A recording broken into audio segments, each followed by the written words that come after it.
Hi friends, எல்லோரும் எப்படி இருக்கீங்க? நல்லா இருப்பீங்கன்னு நம்புகிறேன். இன்றைக்கி என்ன பதிவு பார்க்க போகிறோம் அப்படின்னா, நம் வீடு தரும் சுதந்திரத்தை யாராலும் தர முடியாது அப்படிங்கிறத பற்றி தாங்க பார்க்க போகிறோம். இது எதுக்காக அப்படின்னா, நிம்மதி இல்லாத வீடு அப்படிங்கிறது நம்ம சிறையில் வசிக்கிறதுக்கு சமந்தாங்க. அதுக்காகத்தான் வாங்க வீடியோக்குள்ளே போகலாம். இன்றைக்கி நான் ஏன் இந்த டாப்பிக்கை எடுத்து பேசுகிறேன் அப்படின்னா, உலகத்தில் நம்ம எந்த மூலைக்கு போனாலுமே திரும்ப நம்ம எப்போ நம்ம வீட்டுக்கு வருவோம் அப்படின்னு தான் நினைப்போம். நம்ம வீடு தரும் சுதந்திரத்தை யாராலையும் நமக்கு தர முடியாது. உண்மைதானே இல்லைங்களா? நம்ம இப்போ இருக்கிற சூழ்நிலையில் கூட்டு குடும்பங்களும் குறைஞ்சிருச்சு. அது மட்டும் இல்லாமல் நம்ம 4 பேரும் இருக்கிறோம் அப்படின்னா அதில் 4 பேருமே ஒன்றா கலந்து பேசுகிறோமா, சாப்பிட்றோமா, சிரிக்கிறோமா அப்படிங்கிறது கேள்விக்குறியாக தான் இருக்குது அப்படின்னு நான் நினைக்கிறேன். அதுபோக நம்மளோட பொருளாதார சூழ்நிலைகள் அப்படிங்கிறதும் இந்த காலத்தில் மற்றவங்கள ஒப்பிட்டு பார்த்து அதுலேயுமே நம்மளுக்கு ஏற்றத்தாழ்வுகள் வரத்தான் செய்யுது.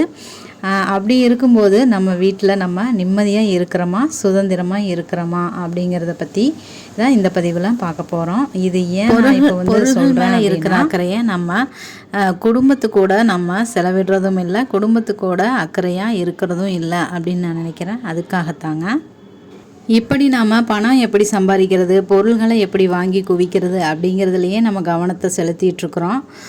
நம்ம வீட்டில் இருக்கிற மனுஷங்க, நம்ம குழந்தைங்க கூட நம்ம டைம் ஸ்பெண்ட் பண்ணுறோமா, சிரிக்கிறோமா, ஒரு நாளைக்கு எல்லோரும் ஒன்றா சேர்ந்து சாப்பிட்றோமா, எல்லோரும் ஒன்றா சேர்ந்து சந்தோஷமாக இருக்கிறோமா, இல்லை வாரத்தில் ஒரு நாளாவது நாம் வெளியில் போகிறோமா அப்படிங்கிற மாதிரி தான்.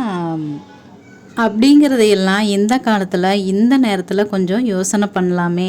அதுக்காகத்தாங்க நானும் இப்படி தாங்க, நம்மக்கிட்ட என்ன பொருள் இல்லை அப்படிங்கிறத பார்த்துட்டு அந்த பொருள் வேணும் அப்படிங்கிறத வீட்டில் சண்டை போட்டுட்டு மற்றவங்கள மாதிரி இந்த மாதிரி பண்ணால் நம்மளுக்கு வாங்கி தந்துடுவாங்க அப்படின்னு நினச்சி நாமளும் அந்த மாதிரி சண்டை போட்டு கடைசியில் அதில் தோற்று போய் வீட்டுக்குள்ளேயே பிரச்சனைகள் தாங்க அதிகமாகுது. எல்லாம் இந்த பொருள்கள்னால வந்த பிரச்சனை. ஆனால் நம்ம பழைய இதில் நல்லா சந்தோஷமாக இருந்திருப்போம். அந்த நினைவுகளை எல்லாமே மறந்துட்டு இந்த பொருள்களும் இப்போ இருக்கிற சூழ்நிலையிலுமே கொஞ்சம் நம்மளை வீட்டுக்குள்ளேயே சிறை வைக்குது அப்படின்னு தான் நான் நினைக்கிறேன். இப்போது அந்த பொருள்களை எல்லாம் வேண்டாம், அது நமக்கு தேவையில்லாதது அப்படிங்கிற ஒரு முடிவுக்கு வந்ததுக்கு தான் இப்போ மறுபடியும் பழைய நிலைமைக்கு நம்மளோட சந்தோஷத்தை அனுபவிக்கிறேன். இப்போதாங்க எனக்கு ஒரு யோசனை தோணுச்சு. இப்போ என்னைய மாதிரியே வேண்டாத ஒரு பொருளுக்கு ஆசைப்பட்டு அதை வேணும்னு வீட்டுக்குள்ளே நிம்மதியை இழந்து இருக்கிறவங்க யாராவது ஒருத்தருக்கு இந்த வீடியோ யூஸ்ஃபுல்லாக இருக்கும் அப்படிங்கிறதுக்காகத்தான் இதை சொல்லலாம் அப்படின்னு சொல்லி இந்த வீடியோவை எடுத்துகிட்ருக்குங்க.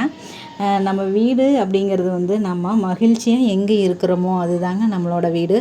அது பொருள்கள் மட்டும் நிறைஞ்சது இல்லை, நம்ம உணர்வுகளும் நம்ம குழந்தைகளும் நம்ம எல்லாருமே சேர்ந்து மகிழ்ச்சியோடு இருக்கிறது அப்படிங்கிறது தாங்க வீடு.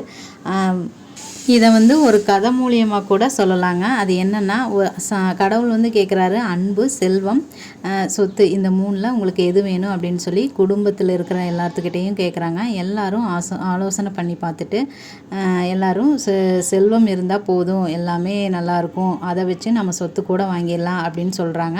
ஆனால் அந்த வீட்டில் இருந்த பெண், அதாவது மனைவி சொல்கிறாங்க, அன்பு தான் வேணும். எத்தனை இருந்தாலும் சொத்து பத்து செல்வம் எல்லாமே இருந்தாலும் ஒரு மனுஷன் வீட்டில் தனியாக இருக்க முடியாது.